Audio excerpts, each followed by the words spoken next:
ચલો નમસ્કાર, જય શ્રી કૃષ્ણ. હવે સ્વાધ્યાયમાં આપણે આગળ જોઈએ દાખલા નંબર 9. તો જો આપણને સ્વાધ્યાયના દાખલા 9માં શું રકમ આપેલી છે તો કે 8 મિલીક્યુરી તીવ્રતાનો રેડિયોએક્ટિવ સ્ત્રોત મેળવવા માટે કોબાલ્ટ 2760નો જરૂરી જથ્થો શોધો. તો આપણને પહેલા તો એક્ટિવિટી આપેલી, તો આપણે એક્ટિવિટી લઈ લઈએ R બરાબર 8 મિલીક્યુરી. તો જેને આપણે કન્વર્ટ કરી નાખીએ, મિલી છે એટલે 10⁻³ અને ક્યુરીને કન્વર્ટ કરી એટલે 3.7 ગુણ્યા 10⁻10, જેને કહીએ આપણે વિભંજન પ્રતિ સેકન્ડ. તો ત્યાંથી આપણને R મળશે 29.6 ગુણ્યા 10⁻7 વિભંજન પ્રતિ સેકન્ડ. એટલે કે આપણને અહીંયા એક્ટિવિટી આપી દીધેલી છે અને એવું કીધેલું છે કે રેડિયોએક્ટિવ સ્ત્રોત મેળવવા માટે કોબાલ્ટ 2760નો જરૂરી જથ્થો શોધો. એટલે આપણે મેળવવાનું થશે કોબાલ્ટનું દળ, એટલે આપણે અહીંયા ફાઇન્ડ કરવાના છે એમ. પછી આગળ આપણને એવું કીધેલું છે કે કોબાલ્ટ 2760નો અર્ધાયુ સમય આપણને આપેલો છે 5.3 યર્સ. તો આપણે અહીંયા લઈ લઈ અર્ધાયુ સમય T1 જે આપણને આપેલો છે 5.3 યર. વર્ષમાં છે જેને આપણે સેકન્ડમાં કન્વર્ટ કરીએ એટલે આપણને તે મળશે 1.67 ગુણ્યા 10⁸ સેકન્ડ. આ થઈ ગયો આપણો અર્ધાયુ સમય. હવે જો આપણે શું જોઈએ છે તો કે દળ મેળવવાનું કોબાલ્ટ, અને તત્વ આપણને આપેલું છે કોબાલ્ટ 2760. હવે પહેલા તો આપણને જે એક્ટિવિટી આપેલી છે અને અર્ધાયુ સમય આપેલો છે, તો એક્ટિવિટી અને અર્ધાયુ સમય પરથી આપણને n મળી જશે, બરોબર? કેમ કે આપણી પાસે સૂત્ર છે R બરાબર λn અને લેમડા, તો અહીંયા અર્ધાયુ પરથી આપણે મળી જશે. તો આપણને ત્યાંથી n મળી જશે અને પછી આપણે અહીંયાથી દર ફાઇન્ડ કરી નાખશું. દાખલો સહેલો છે, તો પહેલા આપણે લઈએ એક્ટિવિટી.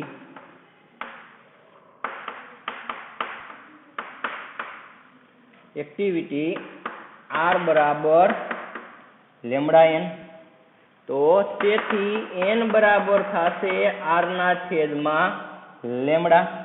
લેમડા બરાબર શું થશે તો કે 0.693 છેદમાં અર્ધાયુ સમય, છેદનો છેદ અંશમાં જવા દે. n બરાબર R ના છેદમાં 0.693 છેદમાં અર્ધાયુ સમય, છેદનો છેદ જશે અંશમાં, એટલે n બરાબર થયા R T1 છેદમાં 0.693. તેથી અહીંયાથી આપણે કિંમત મૂકી દઈએ. એક્ટિવિટી છે આપણી પાસે 29.6 ગુણ્યા 10⁻7, અર્ધાયુ છે આપણી પાસે 1.67 ગુણ્યા 10⁸ છેદમાં 0.693. તો જેનું આપણે કેલ્ક્યુલેશન કરશું એટલે આપણને n મળશે અહીંયા 7.133 ગુણ્યા 10⁻16 જેટલા પરમાણુ અથવા ન્યુક્લિયસ. એટલે આપણે અહીંયા લઈએ તો આટલા અહીંયા આપણે ન્યુક્લિયસ હતા, આટલા ન્યુક્લિયસો છે આપણી પાસે n. હવે જો આપણે અહીંયા ત્રિરાશિ મૂકી શકીએ દળ જોઈને, તો આપણે એમ કહી શકીએ કે એવોગેડ્રો આંક જેટલા જ્યારે ન્યુક્લિયસોની સંખ્યા હોય ત્યારે જેનું દળ થશે અહીંયા 60 ગ્રામ. તો આપણી પાસે આટલી સંખ્યા છે ત્યારે દળ કેટલું, તો આપણે અહીંયા ત્રિરાશિ મૂકી એવોગેડ્રો આંક એટલે 6.022 અથવા 23.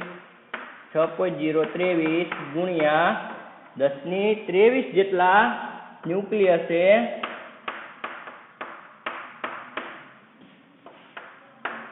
કોબાલ્ટનું દળ કેટલું છે તો કે 60 ગ્રામ.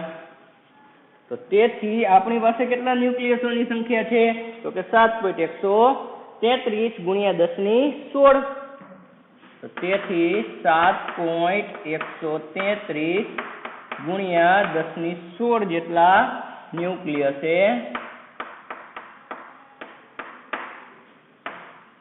કોબાલ્ટનું દળ કેટલું તો તેથી દળ M બરાબર 7.133 ગુણ્યા 10⁻16 ગુણ્યા 60 છેદમાં 6.023 ગુણ્યા 10⁻23. તો તેથી જેનું આપણે કેલ્ક્યુલેશન કરશું એટલે જ્યાંથી આપણને મળશે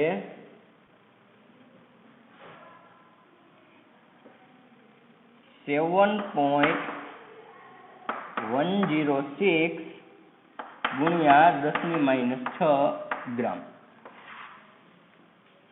બરોબર. એટલે આપણને દળ મેળવવાનું કીધું હતું. તો આપણે શું કર્યું કે આપણે પહેલા આપણને એટલી ખબર હતી કે એવોગાડ્રો આંક જેટલા હોય ન્યુક્લિયસની સંખ્યા અથવા તો પરમાણુ ચેપ્ટર હોય તો પરમાણુની સંખ્યા, ત્યારે દળ કેટલું તો કે અહીંયા આપણી પાસે 60 ગ્રામ. પણ આપણી પાસે સંખ્યા નહોતી તો પહેલા આપણે શું કર્યું, એક્ટિવિટી થઈ તે દરમિયાન સંખ્યા કેટલી બાકી રહેલી છે તો કે અહીંયાથી આપણે n મેળવી લીધા. તો n જે મળ્યા એટલે 7.133 ગુણ્યા 10⁻16. બરોબર. એટલે આવા ગમે ત્યારે આપેલા હોય ત્યારે સમજીને કરવાનું કે આમાં સંખ્યા મેળવવાની છે. બરોબર. તો સંખ્યા ક્યાંથી મેળવશું તો અહીંયાથી આપણને સંખ્યા મળી ગઈ ને પછી આપણે મૂકી દીધી ત્રિરાશિ. તો ત્યાંથી આપણને દળ મળી ગયું. હવે આપણે જોઈએ નેક્સ્ટ દાખલો આવો જ છે થોડોક.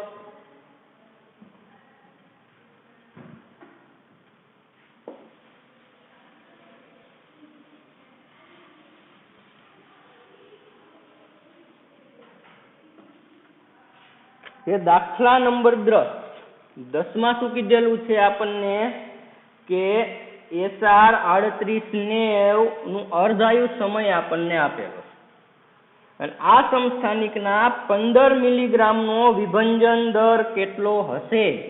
વિભંજન દર એટલે આપણે મેળવવાની થશે તેની એક્ટિવિટી. તો 15 મિલીગ્રામ જે છે એ આપણને દળ આપેલું છે અને આપણને એક તત્વ આપેલું છે 3890. તો હવે જો અહીંયા જે આપણે કરેલું હતું એ જ પ્રમાણે, એટલે કે વિભંજન દર એટલે આપણે મેળવવાની છે એક્ટિવિટી. તો આપણી પાસે ત્યાં એક્ટિવિટીનું સૂત્ર થશે R બરાબર λN. પેલા શું શું આપણને આપેલું છે તો કે SR 3890 આ એક તત્વ આપેલું છે જેનો આપણને અર્ધાયુ સમય આપેલો છે T1 of 28 યર. તો જેને આપણે સેકન્ડમાં કન્વર્ટ કરી એટલે આપણને મળશે 88300800 સેકન્ડ. આ આપણા T1 of થઈ ગયા. તમે આને 10 માં લખી આપો, એમાં કાંઈ વાંધો નહીં. પછી આ સમસ્થાનિકના 15 મિલીગ્રામનો વિભંજન દર કેટલો હશે એટલે આપણને સમસ્થાનિકનું દળ આપેલું છે 15 મિલીગ્રામ આપણને આપેલું છે, જેને આપણે કન્વર્ટ કરી નાખીએ ગ્રામમાં તો 15 - 10⁻3.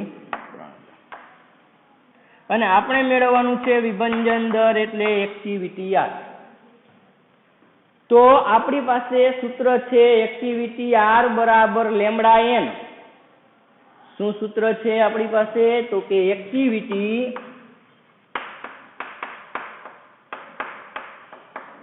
R is equal to λN. તો અહીંયા આપણી પાસે લેમડા તો મળી જશે. હાલો બરોબર. લેમડા એટલે 0.693 છેદમાં અર્ધાયુ સમય. તો અહીંયાથી આપણને લેમડા તો મળી જશે. હવે વધ્યા n. તો જે આપણે 9મા દાખલામાં કરેલું હતું એ જ પ્રમાણે આપણે અહીંયા સંખ્યા મેળવી શકીએ. તો આપણે એમ કહી શકીએ કે 90 ગ્રામ જેટલું દળ હતું. બરોબર, અહીંયા ગ્રામ દળ કેટલું હતું કે 90 ગ્રામ, અને અહીંયા આપણને દળ આપી દીધું. 9મા દાખલામાં દળ મેળવવાનું. તો આપણે એમ કહી શકીએ કે 90 ગ્રામ જેટલું દળ હોય ત્યારે ન્યુક્લિયસની સંખ્યા મળે એવો ગેડરો આંક જેટલી. તો 15 ગુણ્યા 10⁻³ ગ્રામ જેટલું દળ હોય ત્યારે ન્યુક્લિયસોની સંખ્યા કેટલી? તો અહીંયાથી આપણને n મળી જશે. આ જે આપણને n મળી જશે એની કિંમત અહીંયા મૂકી દઈએ, લેમ્બડા અને n ની. તો અહીંયાથી આપણને એક્ટિવિટી મળી જશે. તો આને કહી દઉં સમીકરણ n. તો હવે આપણે કિંમત મૂકીએ. 90 ગ્રામ SR માં રહેલા ન્યુક્લિયસોની સંખ્યા = એવોગેડ્રો આંક. તો તેથી આપણી પાસે છે 15 ગુણ્યા 10⁻³ ગ્રામ SR માં રહેલા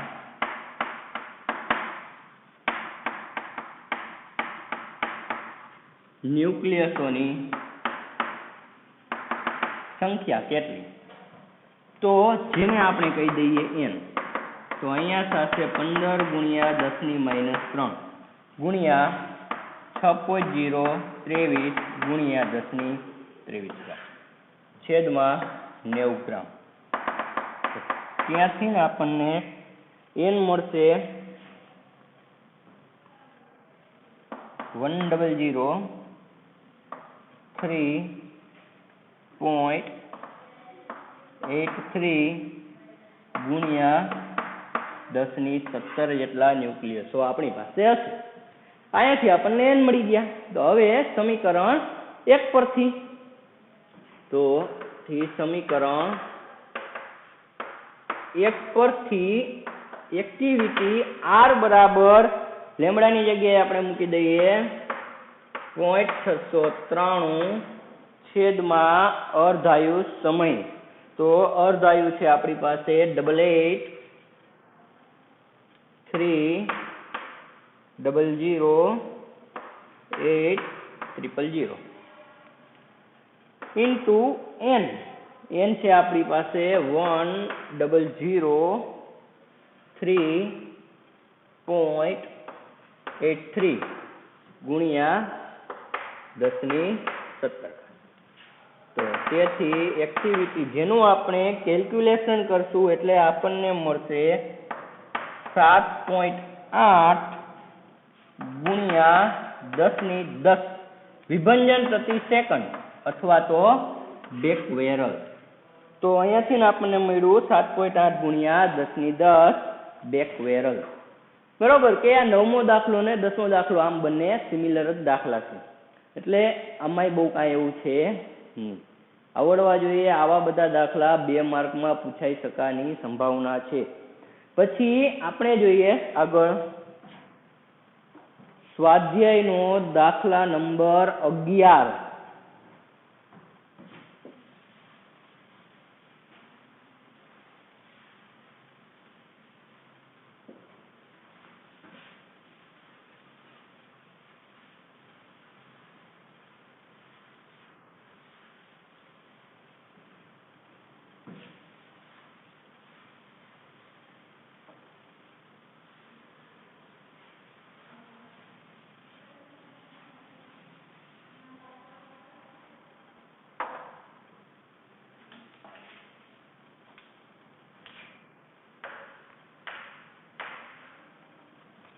અગિયારમાં દાખલામાં આપણને એવી રકમ આપેલી છે કે ગોલ્ડના સમસ્થાનિક AU 99197 અને સિલ્વરના સમસ્થાનિક AG 47107 ના ન્યુક્લિયસની ત્રિજ્યાઓનો આશરે ગુણોત્તર શોધો.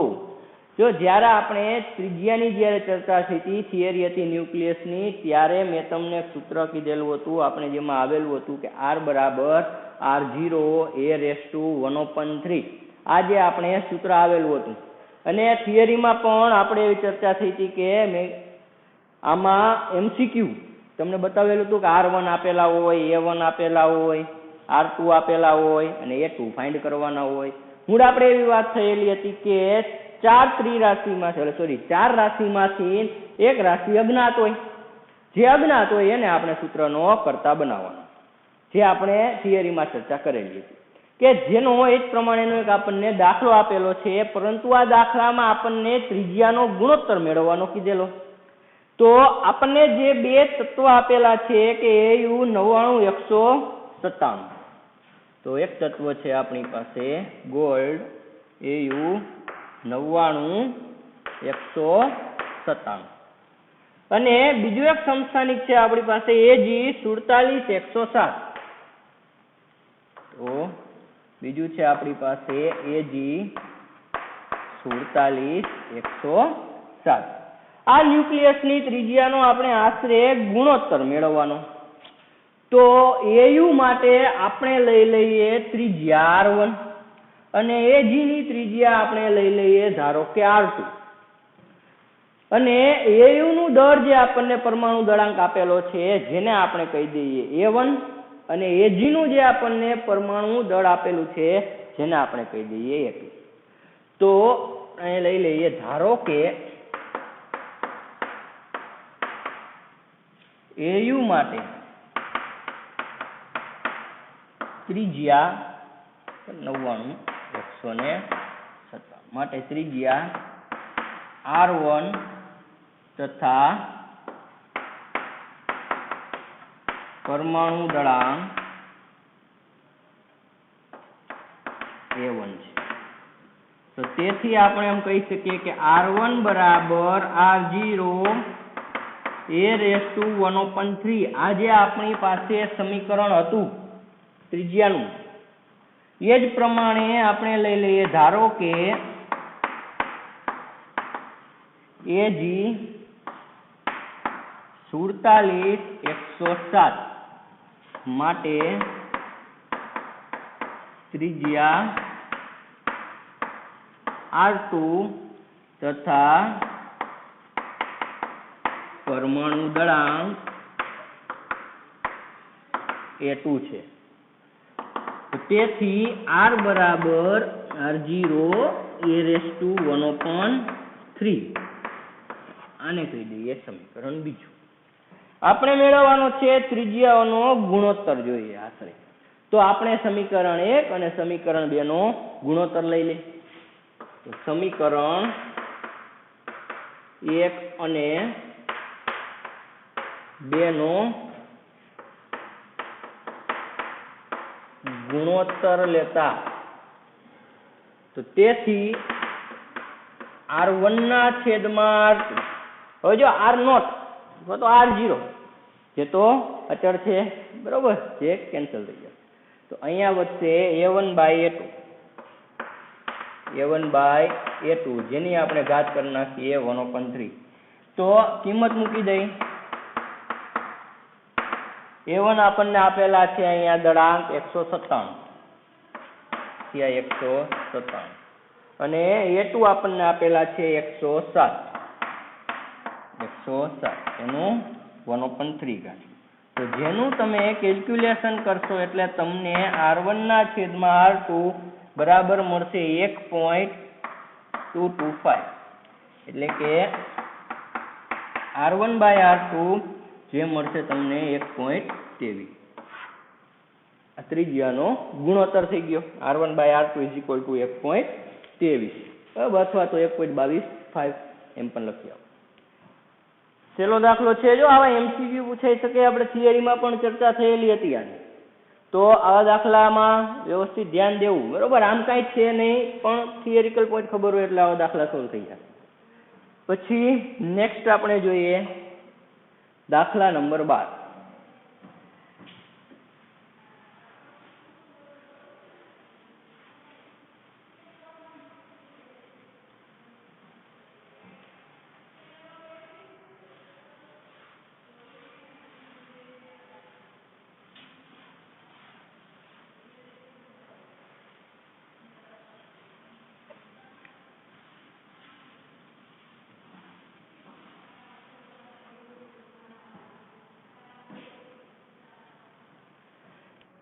હવે દાખલા નંબર 12 માં જોઈએ.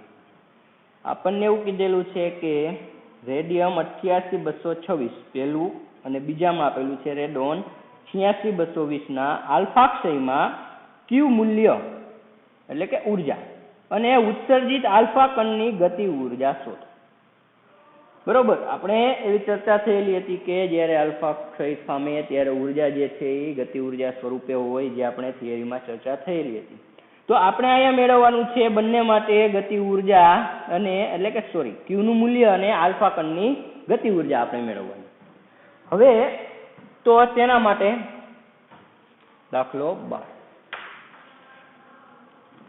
જે આપણને નીચે દળ આપેલા છે એ લઈ લઈએ બધાય. તો કે માસ ઓફ રેડિયમ 88226, જેનું આપણને દળ આપેલું છે 226.02540 mu. બરોબર, જે આપણે AMU માં લઈ. પછી માસ ઓફ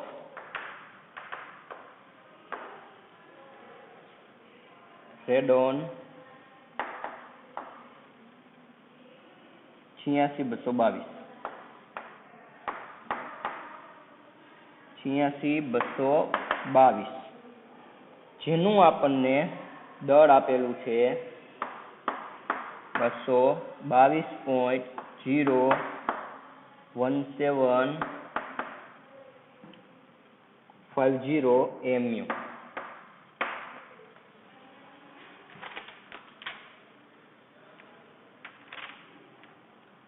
પછી હજી એક આપણને દળ આપેલું છે રેડોન 86220,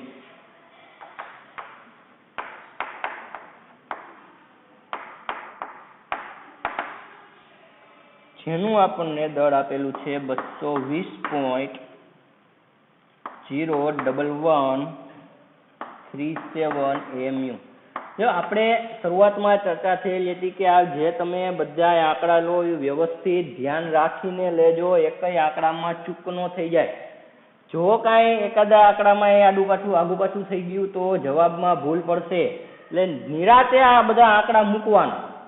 હજી એકવાર કહું છું, બરોબર, અગાઉ આપણે વાત થયેલી હતી કે આ ચેપ્ટરમાં જે કાંઈ તમે દળ જે લ્યો એ વ્યવસ્થિત જોઈને લેજો. પછી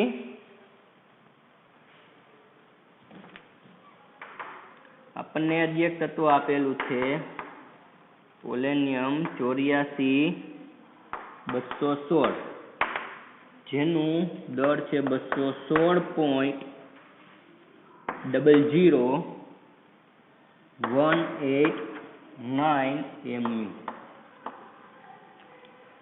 તો હવે આપણે પહેલા આપણે લઈએ, આપણને આપેલું છે રેડિયમ 88226. જો બંનેમાં આલ્ફા ક્ષય કરવાનો તો આપણે અહીંયા આલ્ફા ક્ષય કરીએ રેડિયમ 88226.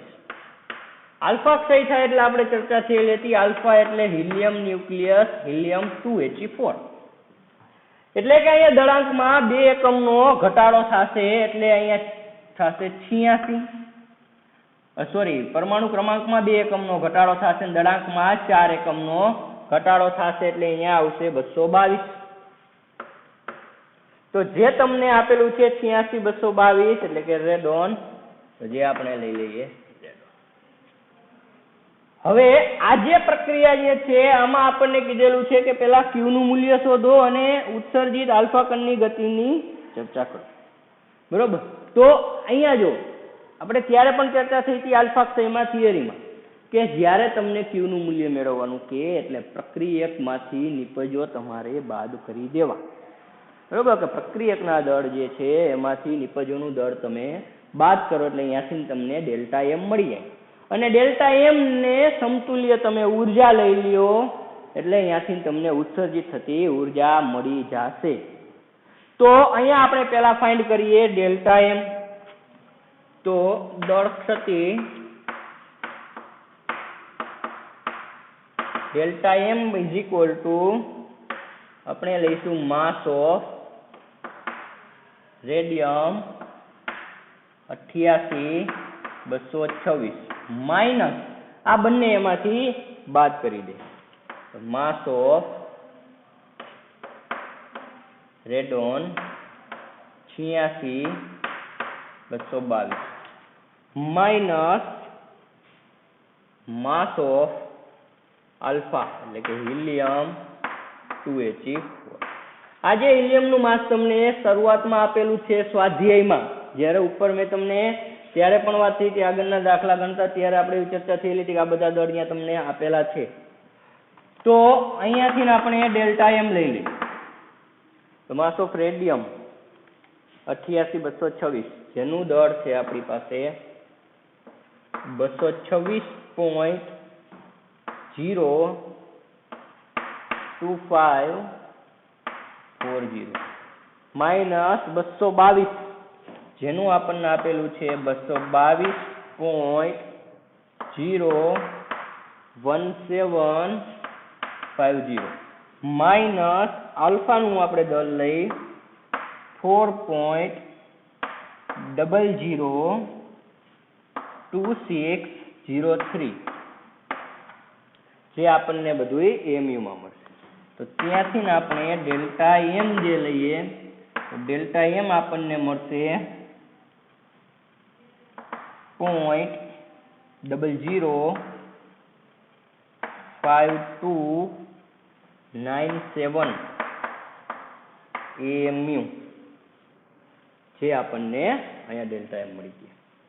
તો હવે આપણે લઈએ ઉર્જા કે ઉત્સર્જિત થતી ઉર્જા એટલે કે Q. Q બરાબર થશે ડેલ્ટા એમ ગુણ્યા સમતુલ્ય ઉર્જા. તો ડેલ્ટા એમ ગુણ્યા સમતુલ્ય ઉર્જા એટલે 931.5 મિલિયન ઇલેક્ટ્રોન વોલ્ટ. તો અહીંયા 0.005297 ગુણ્યા 931.5 મિલિયન ઇલેક્ટ્રોન વોલ્ટ. તો ત્યાંથી આપણને Q ની વેલ્યુ મળશે 4.93 મિલિયન ઇલેક્ટ્રોન વોલ્ટ. આ આપણને Q. હવે આપણે આમાં આલ્ફા કણની ગતિ ઉર્જા મેળવવાની છે. તો હવે જો આલ્ફા કણની ગતિ ઉર્જા મેળવવા માટે આ જે આનું એક સાદું રૂપ છે આખું તારવણી અને એના ઉપરથી એક સૂત્ર મળે. જે સૂત્ર હું તમે અહીંયા ડાયરેક્ટ મૂકી આપું અને જો કોઈ એ સૂત્રની સાબિતી જોતી હોય તો તમે મને પર્સનલી વોટ્સઅપ કરી આપો, બરોબર? એટલે હું તમને સેન્ડ કરી દઈશ. તો પહેલા આપણે એટલે તમારે અહીંયા સાબિતી કરવાની જરૂર નથી, તમે ખાલી સૂત્ર યાદ રાખી લ્યો તો પણ ઘણું છે. તો આપણે જે આલ્ફા કણની ગતિ ઉર્જાની ચર્ચા કરીએ ભાઈ કે આલ્ફા કણની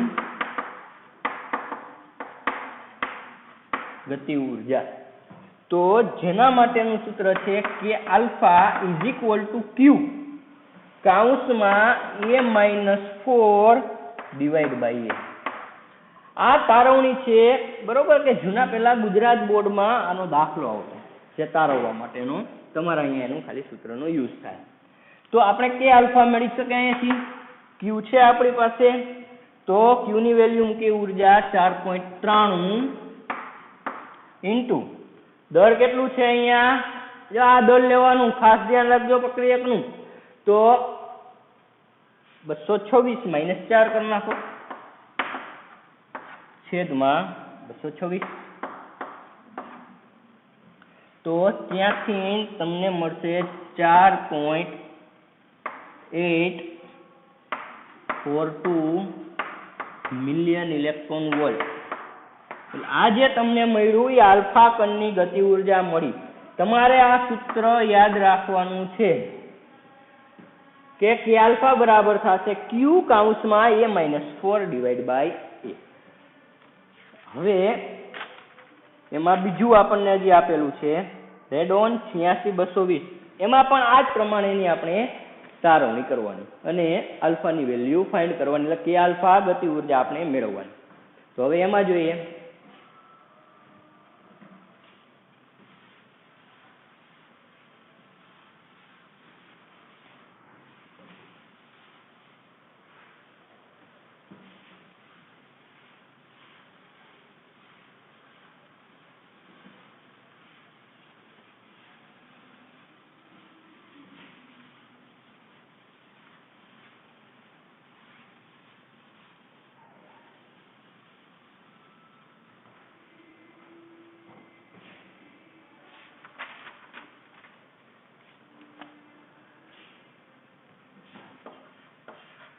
બી માં આપણને આપેલું છે રેડોન 86-220 જેનો આલ્ફા ક્ષય થાય એટલે હિલિયમ 2He4. હવે અહીંયા લઈએ તો પરમાણુ ક્રમાંક થશે 84 અને દળાંક થશે 216 જે આપણને આપેલું છે પ્લુટોનિયમ.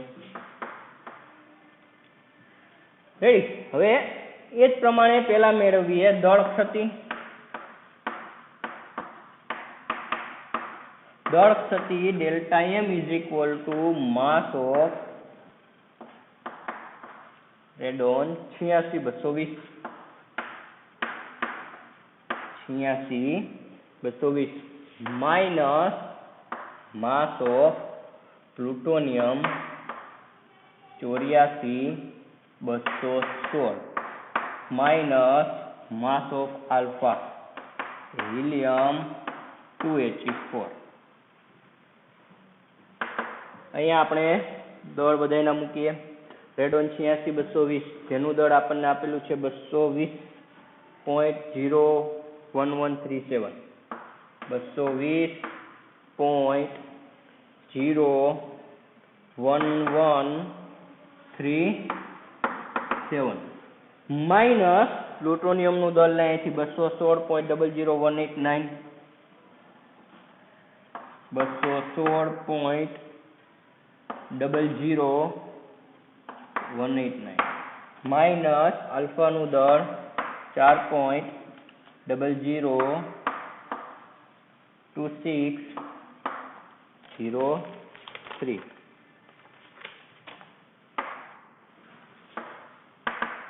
જેનું આપણે કેલ્ક્યુલેશન આપીએ એટલે આપણને ડેલ્ટા એમ મળે છે 0.06877 EMU. આજે મળ્યા આપણને ડેલ્ટા એમ. હવે અહીંયાથી આપણે મેળવી લઈએ ઉર્જા ક્યુ.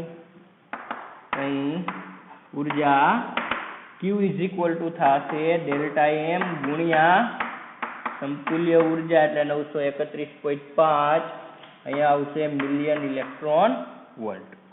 તો આથી આ 0.006877 ઇન્ટુ 931.5 મિલિયન ઇલેક્ટ્રોન વોલ્ટ એટલે ક્યુ બરાબર આપણને મળશે 6.4059 મિલિયન ઇલેક્ટ્રોન વોલ્ટ. આજે આપણને અહીંયા ઉર્જા મળી ગઈ. હજી આપણે શું મેળવવાનું છે આના માટે? આલ્ફા કણની ગતિ ઉર્જા. એના માટે આલ્ફા કણની ગતિ ઉર્જા જે આપણે સૂત્ર મૂકેલું હતું કે alpha is equal to Q કાઉન્સમાં a-4 ડિવાઈડ બાય a. તો અહીંયા આપણી પાસે છે ક્યુ 6.4059 ઇન્ટુ 220 ડિવાઈડ -4/220. તો જેનું તમે કેલ્ક્યુલેશન આપશો એટલે તમને મળશે 6.29 મિલિયન ઇલેક્ટ્રોન વોલ્ટ. આ થયા તમારા આલ્ફા કણની ગતિ ઉર્જા.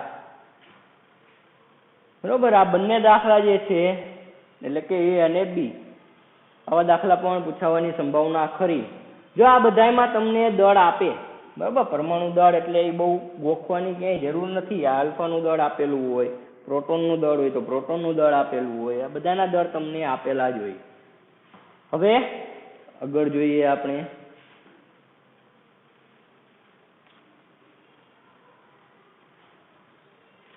દાખલા નંબર 13.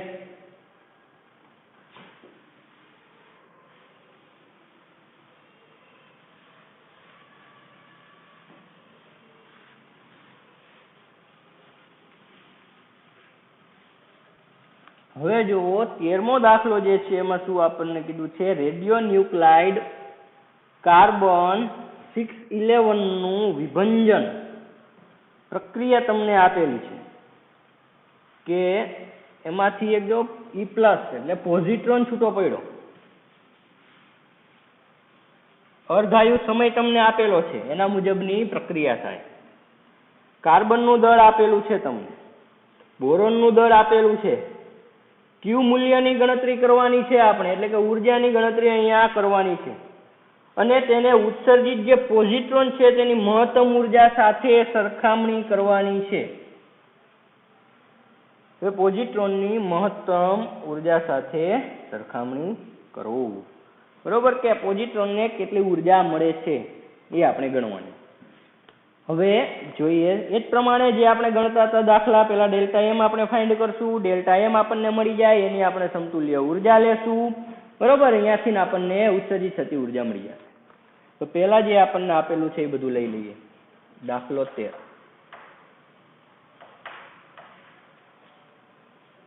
કાર્બન 611 જેની પ્રક્રિયા આપેલી છે બોરોન 5 પ્લસ પોઝિટ્રોન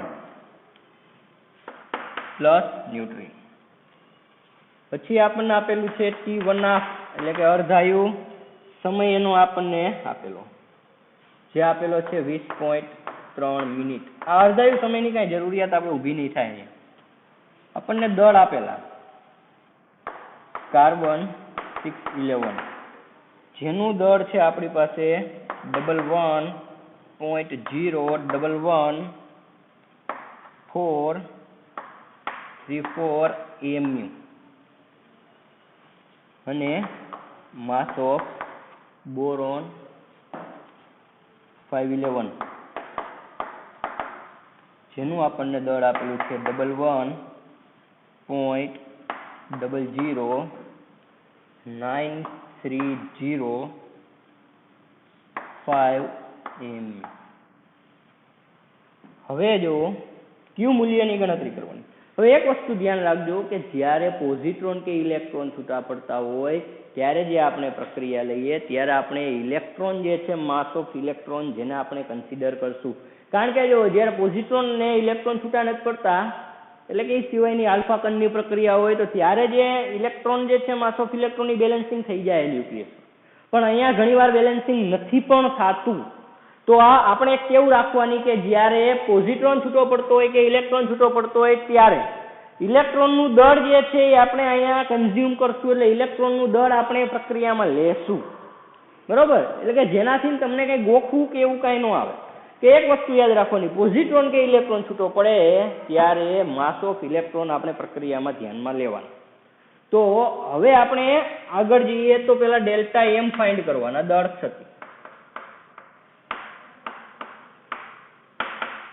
ડેલ્ટા એમ તો કાર્બનના દળમાંથી દળ બાદ કરવાના, પણ આમાં જેટલા ઇલેક્ટ્રોન છે તેને આપણે ધ્યાનમાં લેશું અને અહીંયા જે કાંઈ ઇલેક્ટ્રોન છે એને ધ્યાનમાં લેશું અને માસ કન્સિડર કરશું. કેમ કે આપણને અહીંયા પોઝિટ્રોન અને ઇલેક્ટ્રોન કાંઈ પણ આપેલા હોય બરોબર, તો આપણે ધ્યાનમાં લેવા પડશે. તો આગળ જઈએ delta M.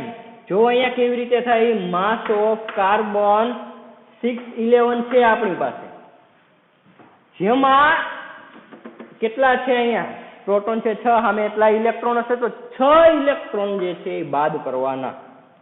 6 mass of electron ધ્યાન રાખજો.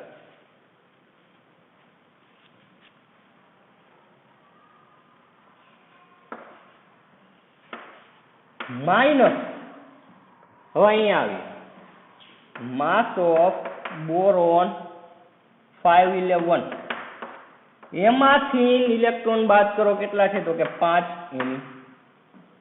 આની પાસે 5 છે તો 5 માસ ઓફ ઇલેક્ટ્રોન બાદ કર્યા. અને હજી તમારી પાસે ઇલેક્ટ્રોન અથવા તો પોઝિટ્રોન બેના દળ તમને અહીંયા સમાન જ મળે -m.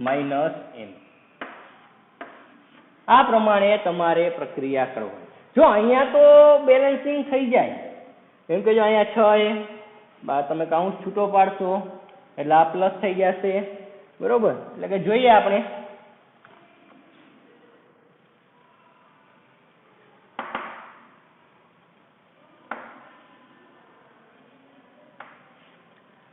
mass of carbon 611 minus 6m. Minus mass of boron 5 વચ્ચે વચ્ચે અહીંયા થશે વત્તા, આ પ્લસ છે ને આપણી પાસે આનો દર, આગળ આપણે માઇનસ મૂકી દીધા એટલે મેં પ્લસ મૂક્યા, એટલે તમે આ કાઉન્સ ન કરો તો આ માઇનસ થઈ જાય, આ પ્લસ થઈ જાય. માસ ઓફ બોરોન 511 વચ્ચે વચ્ચે વત્તા પ્લસ 5 Me. તો જો અહીંયા બેલેન્સિંગ એમ નહીં થાય, માઇનસ પ્લસ માઇનસ Me આવું આપણને મળશે અહીંયા. તો અહીંયા જો 6 ને 7 થયા, અહીંયા છે 5, તો અહીંયા થશે માસ of carbon 611 minus mass of boron 511 ને અહીંયા થશે -2 માસ ઓફ M. આ પ્રમાણેની આપણી અહીંયા પ્રક્રિયા થશે ને અહીંયાથી હવે આપણને ડેલ્ટા M મળે. તમે જો ડાયરેક્ટ કરશો તો તમને એ પ્રમાણે ડેલ્ટા M નહીં મળે, કેમ કે કાર્બનમાં તમે બોરોન બાદ કરો તો આ ઇલેક્ટ્રોનનું શું માસ ઓફ ઇલેક્ટ્રોનનું અહીંયા. એટલે તમને કહું છું કે જ્યારે પોઝિટ્રોન કે ઇલેક્ટ્રોન છૂટો પડતો હોય ત્યારે આના દળને કન્સિડર કરવા. બરોબર. હવે આગળ જઈ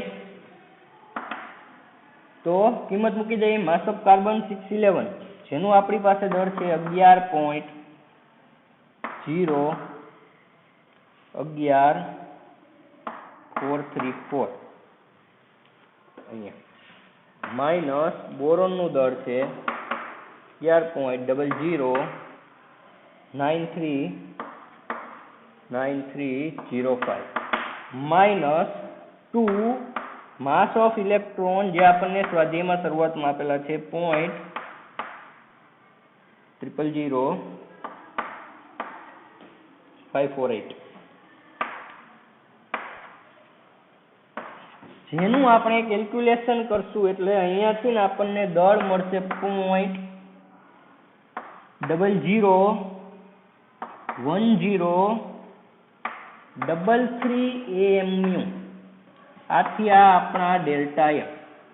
આપણે જોઈ છે ઉર્જા શું કીધેલું છે રકમમાં, Q મૂલ્યની ગણતરી કરો.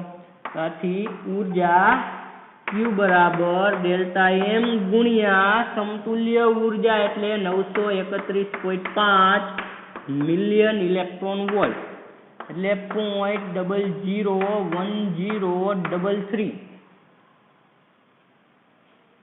ઓકે, તો 931.5 જેની આપણે કેલ્ક્યુલેશન કરીએ એટલે આપણને Q મળશે 0.9622 મિલિયન ઇલેક્ટ્રોન વોલ્ટ. આજે આપણને ઉર્જા મળી. હવે જો આપણને એવું કીધેલું છે કે ઉત્સર્જિત પોઝિટ્રોનની મહત્તમ ઉર્જા સાથે સરખામણી કરો. તો જો અહીંયા જે કાંઈ તમને ઉર્જા મળેલી છે એ બધી જ ઉર્જા પોઝિટ્રોનને મળશે. કોને મળે? પોઝિટ્રોનને મળશે. કારણ શું? કારણ કે જો આ બંને ન્યુક્લિયસ જે છે કાર્બન તમે લ્યો, સોરી આ જે બોરોન તમે લ્યો તો બોરોન જે છે એ ભારે, આની સરખામણીએ એ ભારે છે એટલે એ બહુ ગતિ નહીં કરે, કેમ કે આ જે ઉર્જા છે એ ગતિ ઉર્જા સ્વરૂપે હોય, તો બોરોનને ઉર્જા મળશે નહીં. અને આજે તમારી પાસે ન્યુટ્રિનો છે તો ન્યુટ્રિનોની ઉર્જા તમે ગણો સાવ લઘુત્તમ હોય તો મોટા ભાગની જે ઉર્જા જે છે એ અહીંયા પોઝિટ્રોનને મળશે. તો તમારે એ પોઈન્ટ લખવો પડશે કે અહીં આપણે કહી શકીએ કે છૂટી પડતી બધી જ ઉર્જા પોઝિટ્રોનને મળશે. શું કામ ને? કારણ કે ન્યુટ્રિનો જે આપણે લઈએ એની પાસે કંઈક ઉર્જા તો હોય પણ સાવ ઓછી હોય, બરાબર, ગતિ કહીને જાય પણ સાવ ઓછી ઉર્જા લઈને જાય એટલે આપણે એને અવગણી આપીએ, સાવ લઘુત્તમ હોય એટલે. અને જે આપણી પાસે બોરોન 511 જે છે એ આની સરખામણીએ થોડોક ભારે છે એટલે સ્ટીલ આપણે એને કન્સિડર કરી શકીએ. તો આપણે મોટા ભાગની ઉર્જા પોઝિટ્રોનને આપવાની. આથી કહી શકાય કે અહીં છૂટી પડતી ઉર્જા બધી જ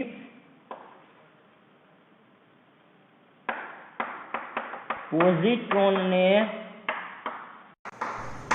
મળશે. બરોબર. ઓકે, ચાલો અહીંયા સુધીનું આપણે